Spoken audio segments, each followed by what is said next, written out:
ज्ञान नहीं लेते, तो ऐसी पावन पैर उनके पड़े महाराज जी के सारा बेड़ा पार हो गया। और हमारा भी सौभाग्य रहा उनका, दिल्ली में जब आश्रम बना था तो काफी प्रचार उस टाइम पे गलत था, लेकिन हमने कहा भाई एक बार जरूर हम इस चीज को देखेंगे। और जैसे ही देखा वहाँ की रूपरेखा बदल गई और आज जो आश्रम है वो बहुत बड़े रूप में है। हम तो छोटे मोटे समाज से ही थे, लेकिन जैसे ही महाराज जी को आपने देखा, माताएं बहनें 36 बिरादरी, संत कबीरदास जी की जो वाणी वहां पर लोगों को सुनने को मिली, जो भाई शादी की रूपरेखा थी बिना दहेज के, इतनी चीजें वहां पर, मतलब आपको अलग अलग फील्ड के तो मिल जाएंगे, लेकिन सारी क्वालिटी एक जगह मिलना ये सौभाग्य की बात थी मुंडका दिल्ली के लिए। और मैं आप लोगों को विश्वास दिलाता हूँ कि दिल्ली में इतना ही होगा आयोजन करेंगे और उसमें पूरे देश के लोगों से निमंत्रण देंगे, हाथ जोड़ेंगे और वहां पर एक बड़ा आयोजन हम भी करना चाहेंगे, क्योंकि आज इस आयोजन में हमारे थे। और आपको निश्चित तौर पर पूरे देश में जो अन्नपूर्णा के तहत भाई जो मकानों की मुहिम चलाई, जो मोटर देके ये मुहिम चलाई, और ये एक जगह नहीं, हरियाणा में तो आप लोगों को भी भाई जो साथी जुड़े हैं उन्होंने देखी, इनके पास तो भाई हमारे यहाँ पर सारे सरपंच वगैरह सारे बैठे हैं।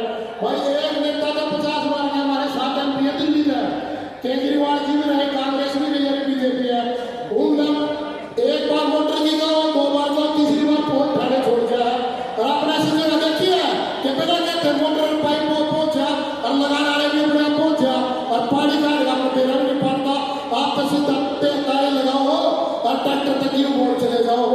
तो भाई साहब इस नेक नीति से कोई ऊपर लगी शक्ति है, वो किसी किसी को सौभाग्य मिलता है, बुराई करने जाने मिल जाएगा, लेकिन जब आप करते रहोगे ना तो वो बात सोने लगे, कितने दिन पानी में गिरेगा तो वो सोना ही लगेगा, और लोहे में कितना पेंट करे जाओ वो लोहे रहेगा।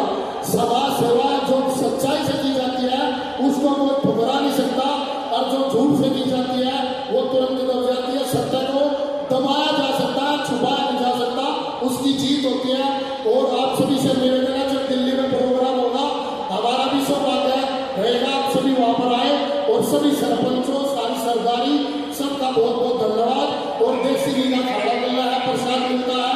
भाई एक बार ब्याह करना कितना ठंडा हो, 1 घंटे में रुका दिया भाई, तुम करके अगर पनीर खत्म होगा फलाना। और यहाँ पे रसोई ऐसी है, आप 24 घंटे पानी चाय सब कुछ मिलता है। किसकी बदौलत? वो कोई शक्ति है, उसको भगवान ने चुना है, रामपाल जी महाराज को, और उन्होंने कहा जाओ सेवा करो। भाई सेवा घरे आ रहा है राजनीतिक भाई भी आगे बढ़ो, सब पढ़ो, लेकिन सेवा करनी सीखो, झूठ से नहीं। एक तो बोलने जाओ तुम्हारे की जाओगे, कई बड़े तारीख के लड़ों घेरे हैं, ऐसा यहाँ पर कुछ नहीं है।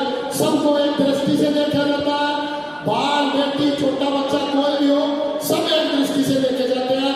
मुंडके में तो अब इतना बड़ा सोदा बना दिया, जो युवा नया बना हुआ तो सब एक ही ठाका देते हैं, अब ये चीज क्या है। ऐसा तो किसी वहां पर बड़े से बड़े मंत्री संतरियों की भी कोठियां नहीं है दिल्ली में, जो महाराज जी का आश्रम है। जय बोलो संत रामपाल महाराज जी की। निश्चित तौर पर सरकार और जो प्रारूप लगाए गए हैं उसमें इतनी शक्ति नहीं है कि इनको रोक पाए। वो सारी चीजें बड़ा आप रह जाएगी और महाराज जी आपके पीछे होंगे। बोलो संत रामपाल महाराज जी की।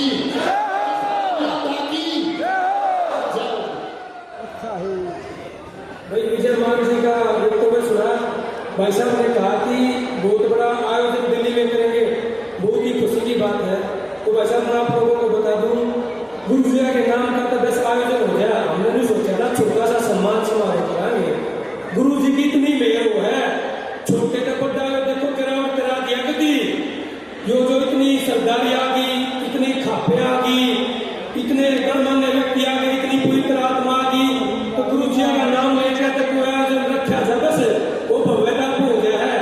जब मैं दीनवास बाबा में हिसार में गया, अमनदास भाई साहब है, उन्होंने मेरे को निमंत्रण दिया, तो मैंने सोचा भाई अमनदास भाई साहब क्या इस टाइप का आयोजन मैं भी कर सकता हूँ। तो मेरी पिंडी का आपका थी, मैं सोचा भाई अपने एरिया का बड़ा काम सारा है, सारा हो गया, लेकिन मेरी नीति बढ़िया की। अमनदास भाई साहब को निवेदन कराया, अमनदास भाई साहब बोले बढ़िया नीत करके करेगा ना तो गुरु जी 4 चांद ला दे है, जितने अमनदास भाई साहब ने कही थी ना, गुरु ने 4 चांद नहीं 1000 चांद लगा दिए भाई।